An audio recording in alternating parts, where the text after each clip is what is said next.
Hi students, next you are going to learn scanline method. It is a type of visible face detection algorithm. And about the scanline method, it is an image space method and it is an extension of scanline algorithm for polygon filling.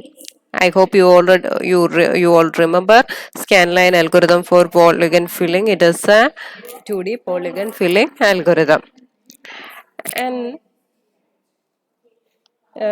about this method, as each scanline is processed, all polygon surfaces intersecting that scanline are examined to determine which are visible. For overlapping surfaces, depth calculations are made to determine which is nearest to the view plane. And when visible surface has been determined, the intensity value of that particular position is entered into the refresh buffer.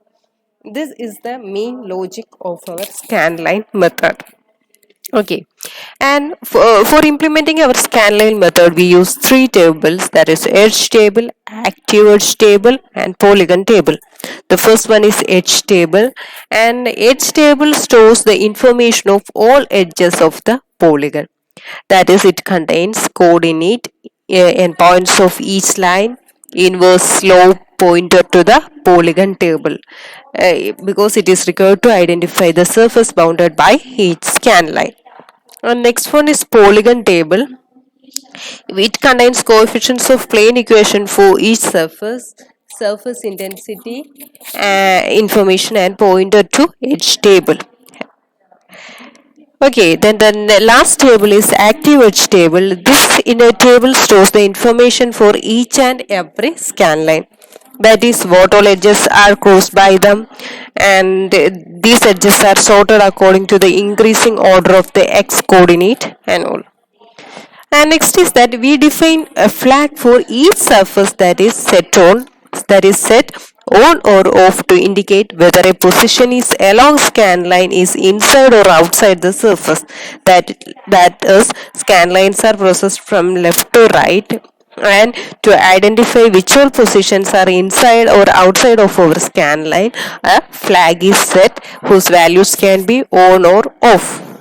And to find the visible surfaces, the entries in the active edge table should be analyzed. For example, in this figure we have two surfaces S1 and S2. Okay, and we have three scan line 1, 2 and 3. About the scan line 1, it passes through the edge AB, BC, EH and FG. Edges AB and BC composed of surface S1, and edge EH and FG is composed of surface S2. And for the edges AB and BC, which is on surface S1, for position along the scan line between AB and BC, only flag for the surface S1 is on. And since there are no overlapping, no depth calculations are needed. And so the intensity values of S1 can be stored directly.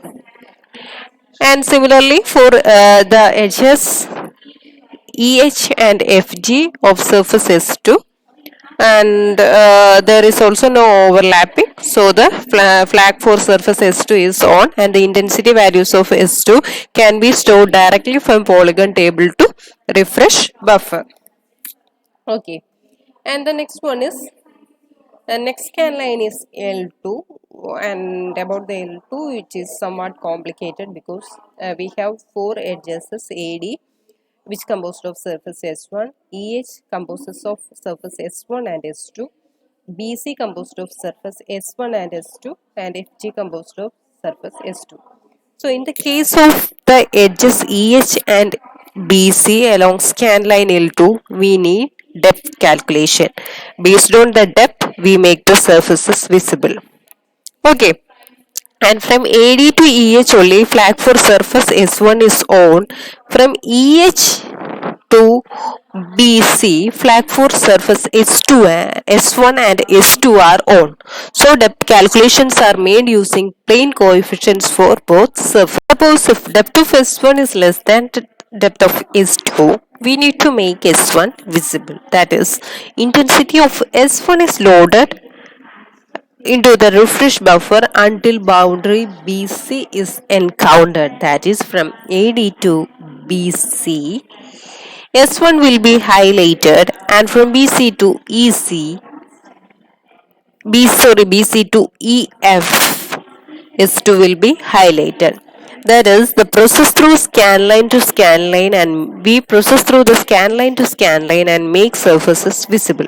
In case of overlapping, find depths according to viewing position, that is according to positive or negative is the directions.